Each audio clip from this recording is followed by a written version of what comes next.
Satan, Satan, Satan, our Lord and Master, I acknowledge thee as my God and Prince. I promise to serve and obey thee as long as I shall live. I renounce the other God and all the saints. Don't listen to them! Don't listen to them!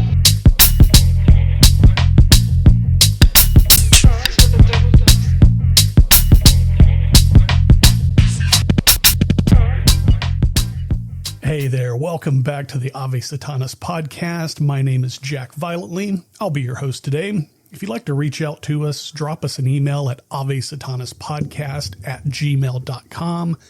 The Ave Satanas podcast is a production of the Free Society Satanist. We are a worldwide collective of anarchistic Satanists under the banner of the Global Order of Satan.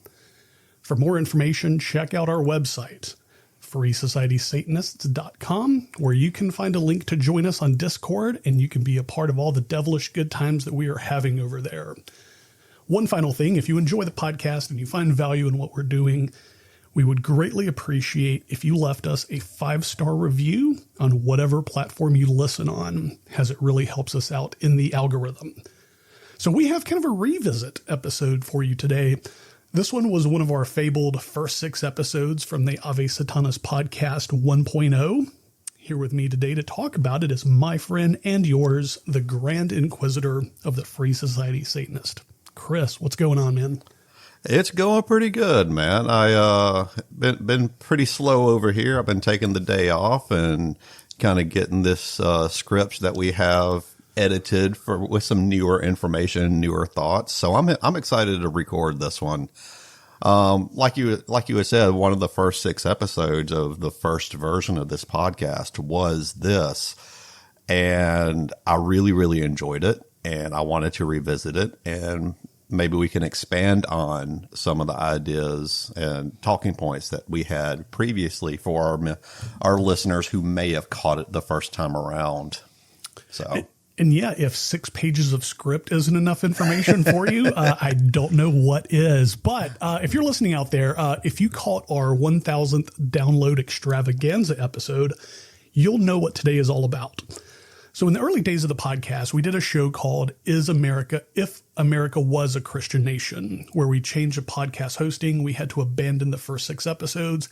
It was probably for the best because 5 of the 6 episodes really didn't fit where we were going with the show, but this one kind of did. So we wanted to revisit it, bring it back to version 2.0.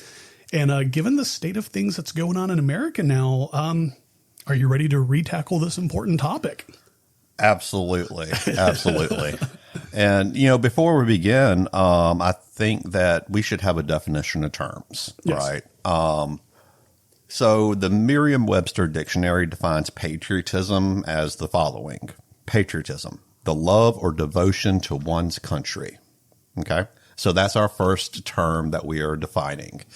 The second term that we're defining is nationalism, which is defined as a sense of national consciousness exalting one nation above all others and placing primary emphasis on promotion of its culture, interest, as opposed to those of other nations, or supranational groups. Okay. That's a long definition, but I feel it's important to have. And then we have our third definition, or third term, which is Christian nationalism. And that's an ideology that seeks to create or maintain a legal fusion of Christian religion and with a nation's character. Advocates of Christian nationalism consider their view of Christianity to be the integral part of their country's identity and want the government to promote or even enforce that religion's position within it. God, it gets worse the more words you add. Like patriotism, I guess, is fine on its face, is pretty great. It's nice to be proud of where you're from, sure. But it just gets more disgusting the more words you added onto it. It really does. So, all right, we got some initial thoughts on the history of patriotism, Christianity in the U.S., right? So I first look at this as the words patriotism and nationalism are too often confused as direct synonyms. This error in thinking is often pushed by political forces, as we have seen in our modern times, especially now. Right. Yes. And there's just common popular belief among those people that the United States of America was founded to be solely a Christian nation. And I think we're here today to try to put some context on that and say that it absolutely was not. Negative. So one of the things that we are going to have to cross is that recent and historical court cases are sometimes used as proof that this nation is a Christian nation, right? Mm-hmm. Usually this is done by completely misinterpreting what these court cases are. For instance, the 2022 decision, Supreme Court decision, Kennedy versus Bremerton School District. That case was centered around a high school football coach that was leading his players and other people in prayer after football games, usually on like the 50-yard line of the football field, right? The school district had tried to negotiate with him to cease that practice because the school administration were fearful that it was encroaching a little too closely over the line of the Establishment Clause of the Constitution, which separates church and state explicitly, right? Mm-hmm. So basically he said, no, I'm not going to do that. I'm not going to stop this. So the school system ultimately did not renew his contract. And so he brought suit claiming religious discrimination or something like that. And this case made it all the way to the U.S. Supreme Court, where they decided that, quote, the Establishment Clause does not allow a government body to take hostile view of religion in considering personal rights under the free speech and free exercise clauses, and that the board acted improperly in not renewing Kennedy's contract. Okay. Wow. So if you take that the way that these Christian nationalists and these people that try to push the idea that the government is a Christian government, yada, yada, yada, you can read that ruling as saying that the government is setting a religion, mm-hmm. right? When in reality, it can be absolutely argued, and I believe was actually the intent of the Supreme Court in this, that's just not how the law works, that the government cannot place limits on religion. I think that's what they were saying, right?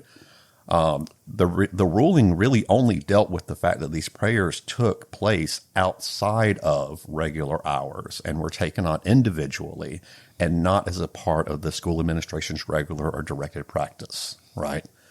You know, and while I personally find leading children in prayer, especially in such a public way, distasteful, there is a religious liberty that allows for that to happen. You know, and you had said, too, that it was taking place like outside of school hours and it was individually, not part of the administration or directed practice. But let's say a player on the team decided not to take part in that prayer. Let's say he was like, nah, man, you know, I'm good. I'm just going to go back to the car or whatever. My parents are waiting on me. And he would have been looked at not only by the coaches, but also his other players as like an outcast. Oh, he doesn't want to join us. That could also open up. And I know we're speculating on this, but you've seen it happen more often than not to know. You have hit upon a core aspect of that case itself. Yes. So part of what made this a case to begin with was that some players were feeling pressured to perform something that they didn't want to perform. Yeah. And then it went from there. From memory, of course, I haven't really delved into I haven't memorized the history of the case, but from memory, I believe it was something like a couple of players and maybe parents or something had reported this practice to the school administration, mm-hmm. and then it kind of snowballed from there, right? And I do want to let the listeners know, if you haven't picked up on this already by listening to other episodes, if this is your first one, welcome. If not, you will know that I'm the idiot in the room. If I picked up on this so quickly, people who study law for a living and people who write law should have known that was going to be a clause that was probably going to happen. Yeah. So, I mean, a schmuck like myself picked up on that in about 3 seconds. So, I mean, what are we talking about here? Yeah. And like, personally, when it comes to like prayer, especially in a public forum of any type, regardless of if it was in this case at a 50-yard line on a football field or whatever, I believe more believers should read Matthew 6:6, which states, "But when you pray, go into your room, close the door, and pray to your Father who is unseen. Then your Father who sees what is done in secret will reward you." Yes. That's the Bible saying, don't make a spectacle about your praying. And it takes away from like the meaning. It's more about look at what we're doing rather than let's truly give thanks or whatever for a good game or a bad game or whatever. It's like it's showmanship at this point. It's like we're a good Christian team here rather than actually like, hey, we won something. Thank you. So now for you, now we really kind of get into the question of, is America a Christian nation? Yeah. So, colonists came here, if I remember correctly. And like I said, I'm kind of a muppet. I went to a year and a half of college, but I do remember this. Colonists came here because they wanted not only political liberty, but also like religious freedom. They wanted the freedom and the economic opportunity to pray, to do what they want, to live how they want, to live free. One of the main reasons that we're even here was that they wanted to get away from the Church of England and their religious political overreach. If I'm not mistaken, I think that's why we're here. Well, yes and no. Oh, okay. Right. So it's important to mention that the so-called Puritans that we're all familiar with in our country's history, back in the 1620s, they were religious extremists in their own right. Yeah. Like their ideas were that the Church of England was too liberal. Oh, shit. Right. And this is extremely reductive. There is a lot more, fine points on this, but they shouldn't be lauded as some bastion of religious liberty seekers, right? Right. And this isn't to mention that there were other settlements and colonists within North America before 1620 and the Puritans, right? Ponce de Leon exploring Florida as early as like 1513. Then the Spanish had a settlement in St. Augustine by, I think, 1565. Yeah. And the English's 1607 settlement of Jamestown, right? So these settlements, there were absolutely settlements that were about how much can we rape and pillage this land as an economic venture. Sure. But also, how can we set up our own ability to get away from the Church of England and those other, government-sponsored religious powers. Right. So as to like what the founding fathers actually said and believed, that's where we get into a lot more direct and also indirect minutia of the question, I think. Thomas Jefferson, for all of his failings, and he had many. A lot.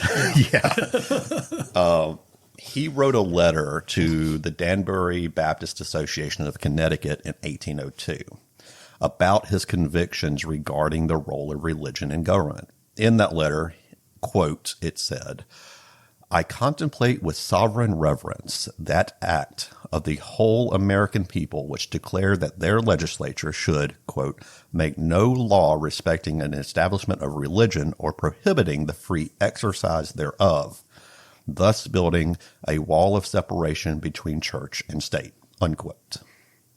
That is pretty direct, right? Yeah. Not a lot of room for misinterpretation there. Yeah, and this is years after the Constitution and the Bill of Rights were ratified by Congress, right? So, and then further, one other piece that we can use to say, this is a direct piece of evidence that the founding fathers that we know of did not set this country up to be a Christian nation. We can look at the Treaty of Tripoli. So George Washington tapped his colleague, a man named David Humphreys, back in March 30th of 1795 to negotiate a treaty with the Barbary powers, right? Humphreys then appointed a man named Joel Barlow and Joseph Donaldson as what he called junior agents to forge a treaty of peace and friendship. Under Humphrey's authority, the treaty was signed in Tripoli on November 4th, 1796. And this is what, like I said, more commonly became known as the Treaty of Tripoli. Yeah. And it was later ratified unanimously in the Senate of the fledgling U.S. government and signed by President John Adams on June 10th of 1797. Right? Wow. Okay. So giving all of that backstory, and it does stand to be said that this treaty was written all in Arabic. So, of course, there is, yeah. Really? Well, yeah, I mean, figure the area of the world that it was in, right? Never mind. Yeah. So there has been discussion by people who were legitimately trying to have this discussion and also trying to have the discussion in bad faith that the translations aren't exact. But Article 11 of that document opens with the statement, quote, "As the government of the United States is not in any sense founded on a Christian religion," end quote. Boom. I don't think you can mess up that translation between Arabic and English that much, right? Sure. Yes. That sounds pretty pointed and direct, and also short and concise too. There's not a lot of flowery, open to misinterpretation language, as I would imagine. Yeah. No. Yeah, and that's the thing. Is like if you read text from back then, they used a lot of flowery language, a lot of words that we just don't simply have in our common lexicon now. Sure. So sometimes it can be a little difficult to glean intent from some documents, right? But that's pretty black and white, crystal clear, I think. And loud. Yes, exactly. They're not whispering that. That's a pointed and direct statement, sure. Yeah.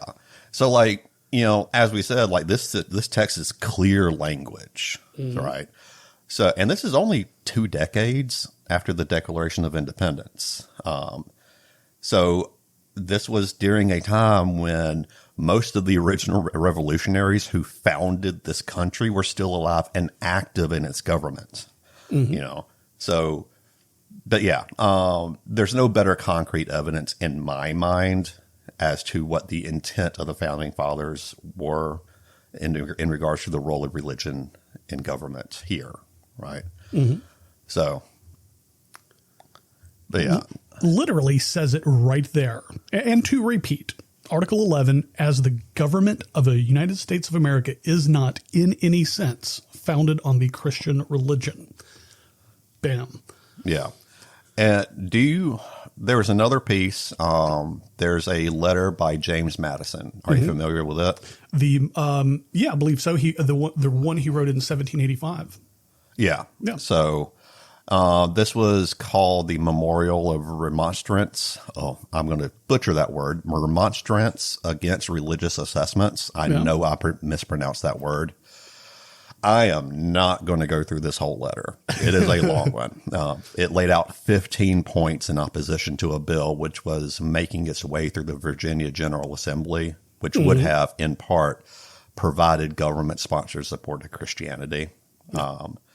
So basically, the bill in Virginia, there was a part of it that would have imposed a general tax on Virginians to pay teachers of the Christian religion a modest salary. Wow. Basically. Yeah. So in this letter and in arguments, James Madison argued successfully to defeat the bill, and it later helped create a political atmosphere that saw the passing of the Virginia State Religious Freedom Act, which guaranteed religious liberty and full separation of church and state. And this was back in 1786. Right. Just about a year and some change after the letter, really. So that kind of, it didn't take long. It didn't sit in the halls of Congress. It kind of moved its way through pretty expeditiously. Yeah. No. So, but I feel like I've been kind of monopolizing this one a little bit. So I want to talk a little bit about what the actual belief systems of some of our founding fathers were. Are you familiar with some of those? I know that they were deist in like varying degrees. Some of them like were approaching what you could basically even call atheism. Like there were a few that Benjamin Franklin, I think, was an atheist. Yep. Well, Benjamin Franklin would describe himself as a deist, but he was very much so closer to an atheist. It was still a political and social landmine to say that you're an atheist at this time. Yeah. So a deist, for our listeners, at that time broadly believed that there was a single God responsible for the creation of everything, right? Yeah. But also that this deity went hands off after creation. You can kind of think of it like a watchmaker who crafted this really fine piece of really fine timepiece. Mm-hmm. But once he's handed it over to its owner, he has no more control of it. He doesn't want to have control of it. That owner now has everything responsible for it. Right? That was kind of what the deists believed. So, like, for this fact, it can be well assumed that they believed that it was our responsibility to live good lives and create for ourselves the world that we wish to live, right? Because they were deists, they thought that it was our responsibility to be good stewards of this world. And correct me if I'm wrong, isn't America the first nation in history to codify that there's no religious test for to be elected or hold office? Like you don't have to have religion to do so. Yes, I believe so. Yeah. Absolutely. So it's just, that's where we kind of get into like, where does this land us in the terms of the subject of patriotism and Satanism, right? Because this is a Satanist podcast. We have to tie it back somehow, sure, right? So if we look at all the history of, is this nation a Christian nation, which I believe we can, definitively say that it was not, at least initially set up to be a Christian nation. Right. And if we look at what patriotism is by our definition, can a Satanist be proud of this nation in the patriotic sense? Absolutely. Yeah. Right. And I agree. Like there's absolutely aspects of this nation that we can be proud of, right? That doesn't fall and toe the line of nationalism. That patriotism is a belief and a reverence for one's country, but also the ability to say you fucked up when a country fucks up, right? I'm an American. I grew up here in the Southeast where, as you know too, this is kind of like the buckle of that Christian nationalism, quote unquote patriot, kind of place. So I grew up in this, but that doesn't take away from the fact that I am, in general, proud to be an American. Yeah. Even though I absolutely detest, loathe all of the adjectives, what's going on in the country. Right. And I can speak my mind about that. And you kind of bring up a good point. So to tie it back into Satanism, so far in the 23 minutes that we have been talking, we've given you plenty of examples how America is not a Christian nation. Let's give you one how America is a satanic nation. So there is a quote that is largely misattributed to, I believe, Thomas Jefferson. And I don't know if anybody really knows who actually said it. They just say it was his. And it's, to dissent is the ultimate form of patriotism.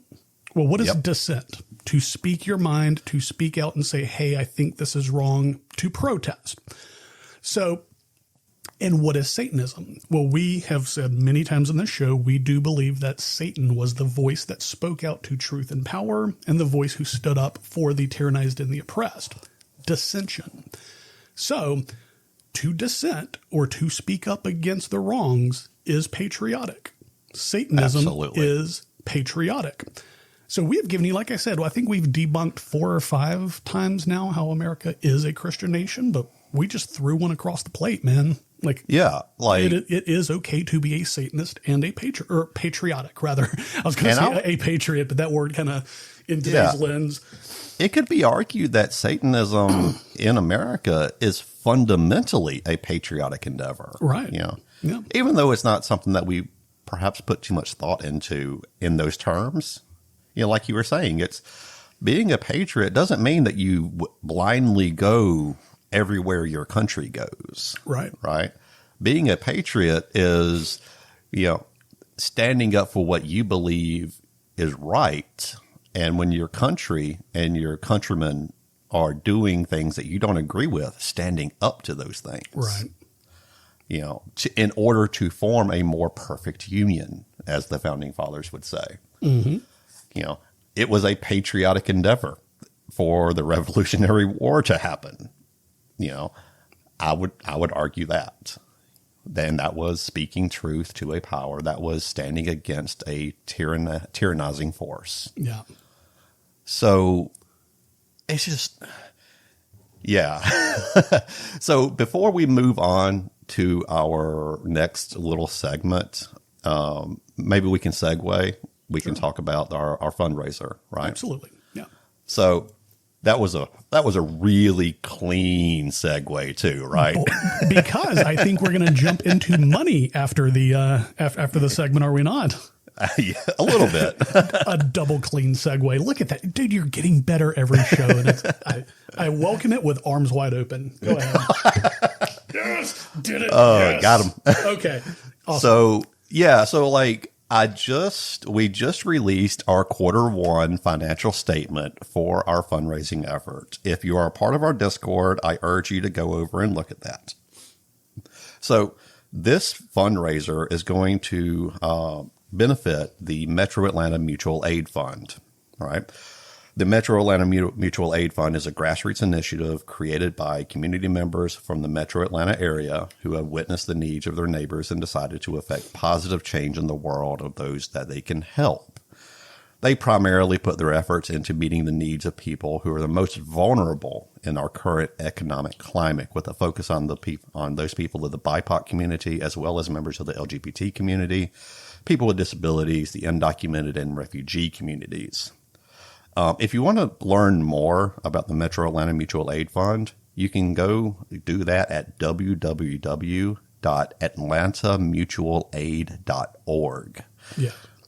So this fundraiser, we're going to be running it through July 30th of 2025. And then any proceeds that are gained from this fundraiser will be donated on or around July 1st of 2025. If you'd like to join us and see about if you feel led to donate to this for us, you can find all of the information on the FSS fundraising channel within our Discord. Finding our Discord and our website will be in the show notes. We Absolutely. urge you to come on over and share in the fun. We are on Discord, like I said. And as of right now, I put out our quarterly statement on this fundraiser just 2 days ago. We are $210 towards our $500 goal for this fundraising opportunity. So those who have donated, great work. Thank you so very much. And there are a couple of ways to donate. Once you come on over to the Discord, you can either buy some merch, 100% of the profits of any shirts, anything that we sell on our shirt sites will go to that total, or you can just donate directly in the FSS fundraising channel. There's actually a link where you can just donate straight to the cause. We do have, from the last month, I think in the shirt store, I still need to put over like $30 from the proceeds that were sold last month. So we'll be closer to $250 in the next week or so. But yeah, definitely. We're going to have up until June or like the end of June to really get as much as we can. We're really trying to give at least $500 or $600. And right now we're at like just at the beginning of 200. So we still have a long way to go, and we definitely need your help. Absolutely. Absolutely. So let's dive right back into it. with a little bit of a shorter segment. Yeah. Is there a place for government in the lives of Satanists? Ooh, so here's the thing. Okay. A lot of people, so we are anarchistic Satanists. That does not mean free reign and like just everybody running amok. There is still a structure. So not necessarily a government, but a structure to lives. So I kind of believe that there is. Yeah. Yeah. Like society is really just a social structure of mutually agreed upon laws, regulations, expectations, right? Without such things, society may indeed fall. Sure. Right. Without those guardrails. Right. I think we can certainly all agree that murder, rape, genocide, assault, and domestic violence are abhorrent to our moral and ethical code. Yeah. But without a legal structure of some type in place to find appropriate punishment for those crimes, what are we individually to do? No. Right? Are we expected then to mete out the vigilante justice? Right?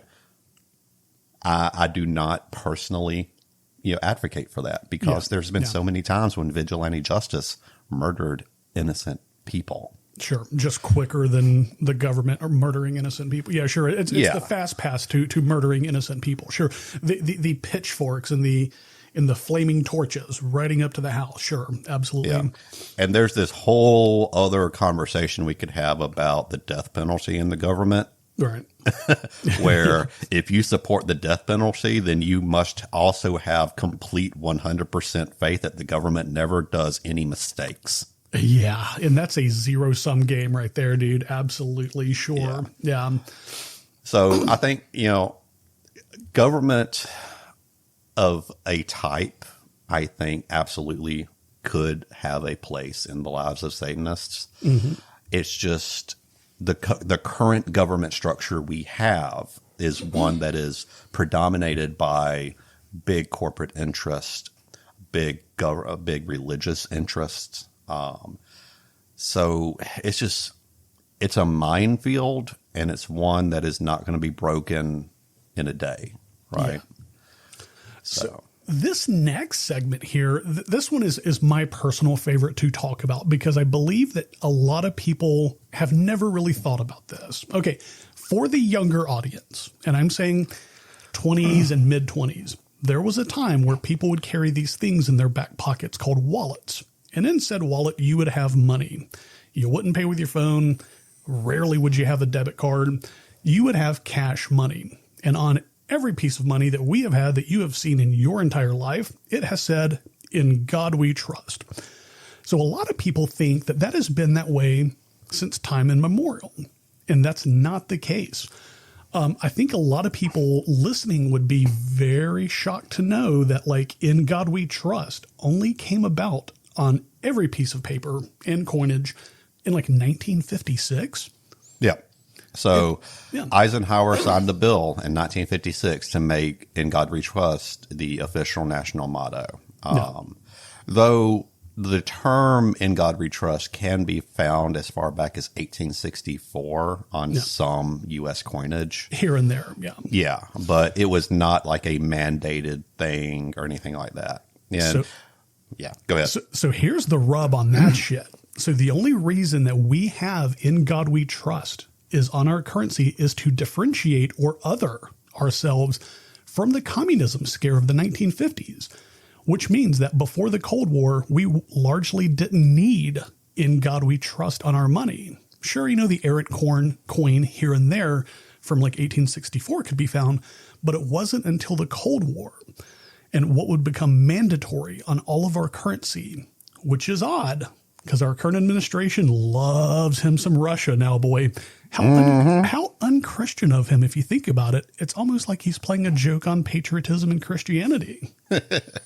Yeah, and even then, if you don't know what McCarthyism is, go read about it. Yeah. It is some weird ass shit. When you really delve into what drove McCarthyism. And that was all during the 50s in response to the Cold War, in response to the Soviet Union, in response to the quote unquote growing threat of communism in America. Right. You had like, what was it? Senate hearings that brought in everybody, like everyone from like random citizens to Hollywood actors to Oppenheimer was on it. Oppenheimer, yeah. He got caught up in some McCarthyism shit and kind of got railroaded. There were a lot of actors in Hollywood that got blackballed from the business completely because of their suspected involvement with the communist parties within America. Man, it is a ride when you get down into like learning the history of McCarthyism and how just stupid it all really was.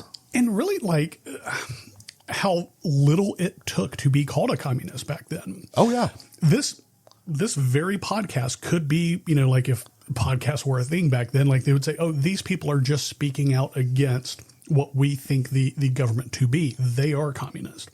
Like they would see that themselves as like, we would be drug up on spikes long ago for many different things. But yeah, this show in particular would be considered that. For speaking dissent.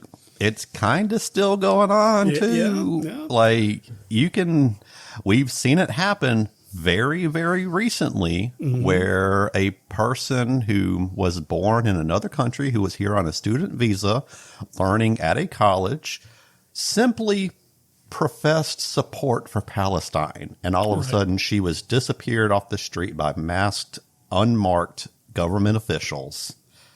Right? Mm-hmm. Just trade any kind of speech that doesn't exalt the U.S. government, any kind of speech that doesn't exalt Israel, for any kind of speech that exalts or even halfway supports the idea of communism. Mm-hmm. It's still happening. Right. But it's some weird shit. Like, I just don't know how to fight against it, you know? And it is a very, let me see, what is it? Sisyphean? Is that the guy, Sisyphus, the guy who pushed the boulder up the hill? Was that it's a very Sisyphean task to really think about it, but it's one that's important and needs to be thought about. And, you know, what can one person do? Not much really when you think about it, but what can 5 people do? What can 10 people do? What can 20, 100? That's when you really start. So it's not so much what can I do, but who can I join and link up with and build momentum and build steam and kind of like push this thing forward. Yeah. And there are, you know, there are places out there if you can really look to find them.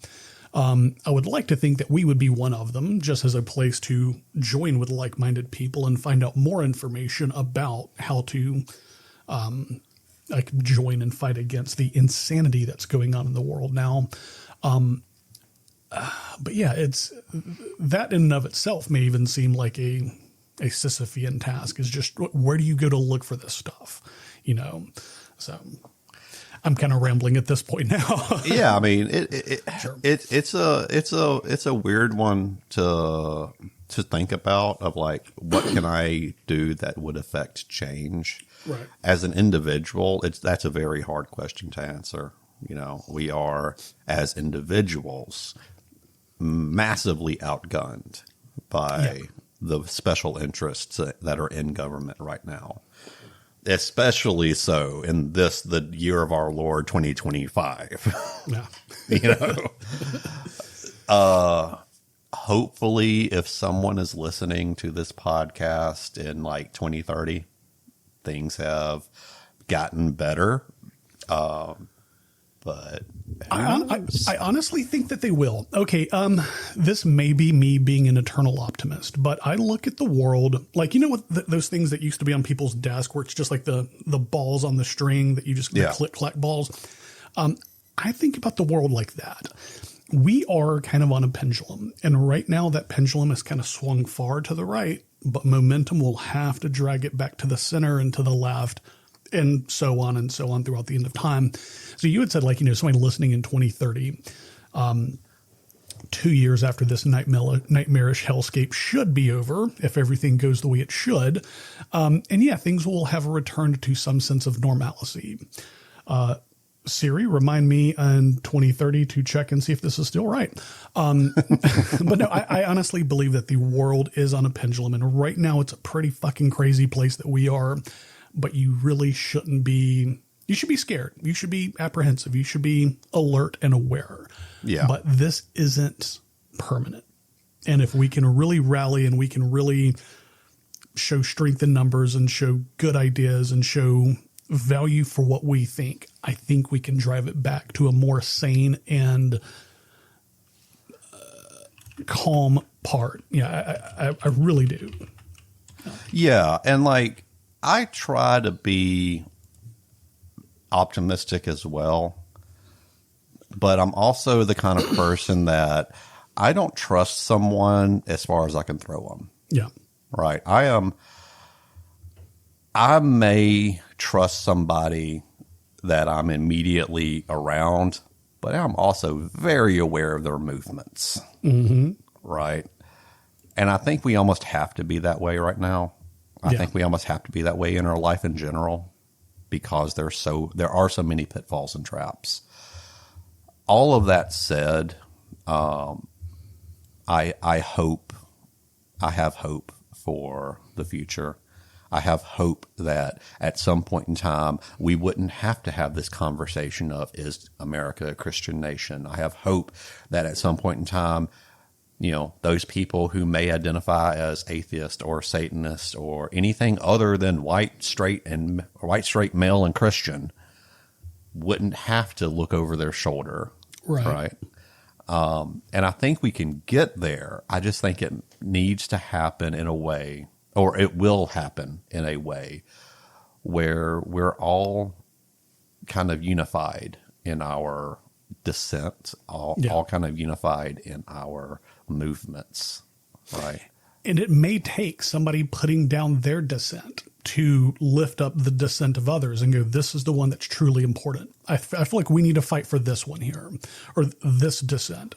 This is the one that's most important right now, or else it just sounds like everybody yelling into the void. Well, my dissent's more important than your dissent. And you start eating yourself at that point. So not only, like rising up, but also becoming unified in what truly is important with that. Yeah, exactly. Yeah. And that could be the next fight that takes 50, 60 years to do, but hopefully not. But yeah, I mean, nothing happens in a day. Rome wasn't built in a day. Yeah. It definitely didn't fall in a day either. Yeah.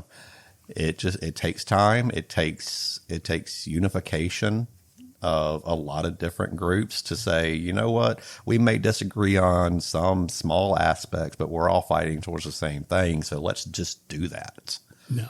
Right. So yeah, I think that kind of covered out all of the scripted part of what we had for it. We're getting into like 42 minutes or so right now of the episode. And I don't know, like, do you have any final thoughts or anything, or? No, it's such an information dense and vast topic to talk about. You can really get lost in the weeds. I feel like I covered pretty much what I wanted to cover. The main thing for me was like, you could see it all around you, like the money portion. Just reach into your wallet and pull a $5 out. Like that was only there since your parents were kids. So it's not like it's been there this whole fucking time. Like this is written in stone, in God we trust. No, it was there to scare Americans from the communist scare of the 50s. But yeah, also too, with that, like you had said at the beginning, a lot of the text from the original like founding fathers, people like Thomas Jefferson with, all of his problems, he really kind of got it right once in a while too. So yeah, like there have been signs and signifiers this whole time that it has never really been that way. And I wonder what, like because of In God We Trust and the money that was there for the communist Red Scare of the 50s, what is this Christian nationalism scare for? Like, what are they trying to scare and differentiate this newly resurgent God, guns, and glory? America was built on all three. Like, what are they trying to scare us from there? That's a difficult one to answer. I think. I think there's definitely a part of it where those people who are pushing that agenda also recognize that the way to solidify a populace's support is to give them an enemy. Yeah. As we've said many times on this show. Yeah. And like in today's world, you would think like you've heard a lot, the trans agenda and the drag queens are going to inflict our kids by reading books at the library at story time. And if that's the case, if that's really what they're hitching their wagon to, that is such a goofy and just dumb thing to be scared and to try to like point everybody against. It's much less of a threat than like the Russians in the 50s. But that's exactly it, though. Yeah. That's why it works for those people. Is to us who know better. Sure. It is a goofy thing to latch a horse to, but when you are giving an enemy to a populace that one may not have any understanding whatsoever of the history of drag queens and the LGBTQ movements in America, has no point of reference of having friends or family that they know of who are anything but straight, heterosexual people. When you give them an enemy and you paint it with all of these different colors, it's going to sound scary, right? And that's the way that you can solidify things. The reason they may not know that people in their family are anything other than straight is because the people in their family who are anything other but straight also recognize that this person is not a safe person to tell. Right. Right. So the Free Society Satanist, we are approaching 100 members strong worldwide. We have members on various continents, and we have members across the spectrum. We have trans members. We have members of the LGBTQ community. We have queer members, members in the POC community, all around. And I have never once heard any of them say that they have the nuclear football. No. So to scare or to use them as the point of scare now for good, decent, moral Christians is fucking dumb. None of them have the nuclear launch codes, buddy. They are not going to nuke fucking Iowa, okay? Calm your shit. And that's the thing is the people that are actively pushing that agenda, they know better. Yes. They know better, but they also recognize that they don't have to argue in good faith. And they are not beholden to the same ideals that we are. Yeah. They are not. They have the latitude to troll. Yeah. Where we take it extraordinarily seriously because it affects people that we care about. Yeah. And they simply just don't care. So that's one of the reasons it's so fucking difficult to argue against one of these hard right assholes, especially like the leadership or the people that have been in it for a long time, because they know what they're doing. It is a calculated move. Yeah. They know for an absolute fact that drag queens at reading books in a library to a bunch of kids are not going to turn these kids gay. No. Right? Yes. They know that for an absolute fact, but they have the ability to run sideways with an argument and make us chase them. Yeah. It's a weird thing. And really telling people dumber than you and having them believe it without blind, with just based on blind faith, looking no further into it than what you just told them. You have now spread that like a virus that it is. And it's and like you said, there's no other burden of proof needed beyond I just told you. Mm-hmm. You should believe me because I'm wearing the 3-piece suit. You're the unwashed, huddled masses in fucking North Alabama. I'm the one in the suit. Listen to me. So, yeah, for clear evidence of all of that, look at all of the preachers and priests that are, pushing down the sins and the horribleness of child molesting and all of that when they themselves have been doing that, right? They know it's wrong, but they're leading their flock blindly because their flock is going to believe their words blindly. one of my YouTube, so I watch, not to brag here, not to brag. I watch YouTube on we have a smart TV in the house. Bless capitalism. I fucking got a smart TV. Anyway, I watch YouTube on my TV at the house. And one of the YouTube rabbit holes that I constantly look down is the Law and Order, like the crime YouTube channels. And like you had just said, all of these, like, you know, the preachers and everything getting involved with like child abuse. Every single week on my algorithm, there is another youth pastor. There is another minister. There is another member of congregation who has allegations of child abuse and child SA on them. And really, what did the satanic panic tell us is that the McMartin trial was largely bullshit and it was the FBI's largest waste of money because they could not find a single verified source of abuse in the entire fucking thing. So who the real fucking assholes here? I think we already know that, but we are going off on a tangent based on what this episode truly started out. We're in the final stretch. It's what we do here. You brought up YouTube, and this is kind of off topic, but there's this YouTube channel that I really enjoy. He puts out videos kind of infrequently, but he covers a lot of the historical aspects of belief systems, especially Christian belief systems and all of that. The channel name is Hochelaga, Hochelaga. Okay. Really informative videos. He taught, like, there's a video that he goes into like the apocryphal books of the Bible, the books that were left out. Yeah. Things like that. It's some interesting stuff to get into. He is very much so fact driven. He produces very good videos. Go check him out. Oh yeah, I definitely will, because that's right up my alley there. Absolutely will.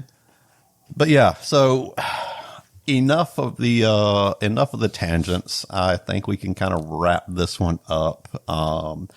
Do you have any music recommendations? You know, I've been in a music hole the past 2 weeks. I really don't have anything new. I am, and I know I'm going to get some groans for you. The last episode that you and I were both on with Sai, we were talking about the Ghost concert, and I keep watching my fucking Spotify, waiting for a new song to drop.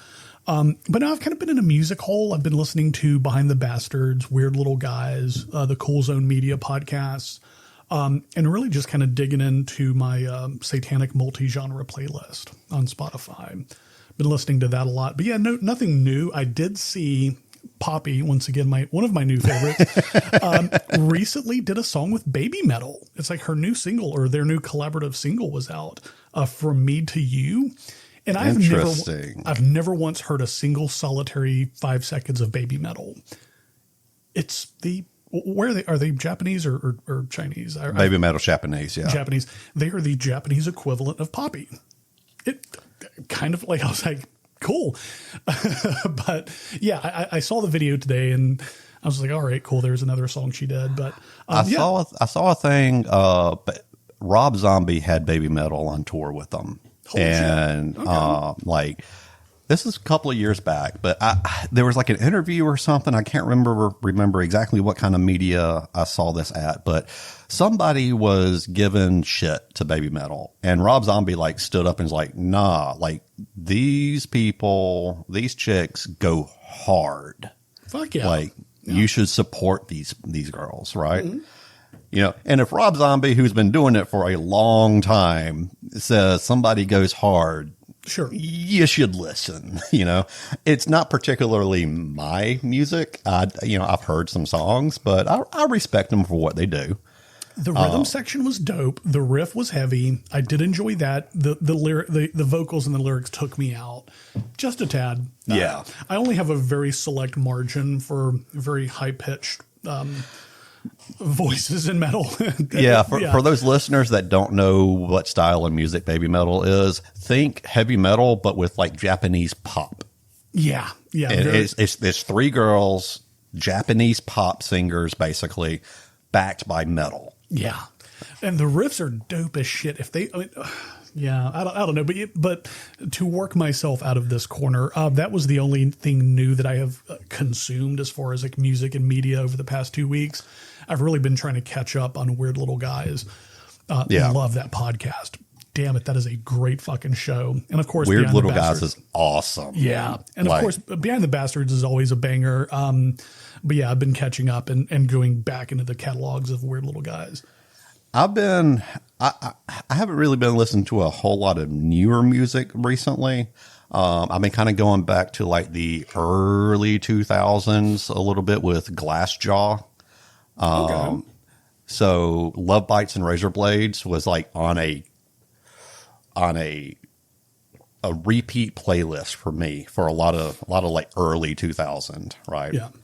I've also been going through, there's a band called Crosses, which is Chino Moreno from Deftones, his side project. Okay. Crosses. Let me note that. real quick. If you look at it in Spotify, it's actually 3 crosses, parentheses, then the word crosses. So if you like Deftones, check out Crosses. Chino's really doing a lot of Deftones-esque stuff with that. I've really been enjoying it. 3 crosses. Okay, Yep. perfect. I got that now. Songs like Bitches Brew, Option, Yep. the epilogue. Okay, perfect. Yeah. So if you like Deftones, you will like Crosses. So I went to Costco this morning to get my weekly provisions. And in the 90s, in like 94, 95, little Jack was smoking a lot of pot and he thought he was a skateboarder. And one band that he listened to, I'm talking to myself in third person like an asshole, was 311. If you could believe it, Sharp Punk Jack loved him some 311. And I haven't thought about them in 20 years. I swear to Satan, I haven't thought about them in 2 decades. And my Spotify recommendations in traffic said, hey, 311 has a new album out. And to my shock, I was like, let's see what these guys have been up to in 20 years. They really should have stopped 20 years ago. It doesn't translate well. The umph and the passion of it is now gone. And I don't know. I had a very sad drive back from Costco to the Ave Satana studios this morning, just listening to 311 going, damn it, guys, just knock it off. Well, to lighten your mood a little bit, did you see there was a video going around at a Dropkick Murphys show recently where homeboy was on stage and saw somebody in a MAGA shirt and bet him the shirt off his back if he could prove that the MAGA shirt was made in America or China versus a Dropkick Murphys shirt. Union made in America Dropkick Murphys shirt. And he did it the best way, too. He had just enough force to call him out to where it drew the guy's attention. He's like, oh, shit, this dude's calling me out. But it was playful enough to where it didn't instigate it further. Yeah. He let him know what you're doing is fucked up. And to that end, he also gave him, he goes, give me your shirt. Like, look at it. The tag says made in China or made in Indonesia. Give me that thing. This is a union-made American shirt. You should be proud to wear this. He took a MAGA shirt off of a MAGA fucking loving dude and gave him and replaced it with a much better Dropkick Murphy shirt. That's not the only thing he's done. A couple of years back, maybe 4 or 5, did you see him kick the Nazi out of the crowd for Sieg Heiling? No, I did not. Dude, Ken Casey stops the fucking show. He saw a dude doing the Sieg Heil. He goes, Nazis have no fucking place at a Dropkick Murphys show. Get that asshole out of here. And he was threatening him. It wasn't like that dude with the shirt. It was very pointed. It was like, if you don't get out of here, I'm going to come down there and get you out of here. Wow. I'll try to find the link to More it. power to them. Oh, hell yeah. Dude, and Dropkicks, for all their commercial success, and they've had a lot, they really do walk it like they talk it. They're union men, proud. They're Boston Irish, so it's Irish Americans, but still, man, proud union people, no scabs, no line crossers, support union products, and they walk it like they talk it. So much respect to them. Community. Yeah, for real. I saw a video recently where there was a kid. The kid must have been like 7 or so. Yeah. He was going through chemotherapy. He was at home. And apparently his favorite band was Dropkick. They showed up and played a couple of songs acoustic on their lawn. Nice. And did not bring along any photographers, did not bring, like the video was actually of the mother through the window of them singing to the kid, right? Fuck yeah, man. And like, they just did it. They didn't want any kind of Publicity. coverage of it, because they're really stand up, cool people. Sure. So our listeners, go listen to Dropkick Murphys. They are awesome. Just do it. And if you find yourself really enjoying Irish, what most commonly is called trad punk. The word trad is a bit misaligned now, but it really just means traditional punk. If you find yourself liking that, come on back to the next episode. I'll have 6 more bands you should check out. Hell yeah. The Tossers from Chicago. Final thought on that. My favorite song from Dropkick, probably not yours, but Greenfields of France. Mine, God, the Dropkick Murphys. Hold on. God dang it. Together We Are What We Can't Be Alone. What song was that? God Yeah, dang while he's looking that up, listeners, Greenfields of France is more of a ballad about someone who fell in battle during World War I. It is a beautiful song. You should really go check it out. Which side are you on? Oh, yeah. The Dropkick absolutely. Murphys. Yep. Which side are you on? Great song. But yeah, dude, we've been going now for a solid hour. Guys out there and gals and pals. Guys, gals, and non-binary pals. That's it. Thank you so much for continuing to listen to us to wax philosophic about various topics bi-weekly. We hope you'll join us in 2 more weeks where topic will be yet to come. We have no idea what the next show is going to be about, but we promise we'll do our best. Check out the show notes for all of the links that we have said over the course of the show. And until next time, guys, hail Satan and hail thyself. Hail you.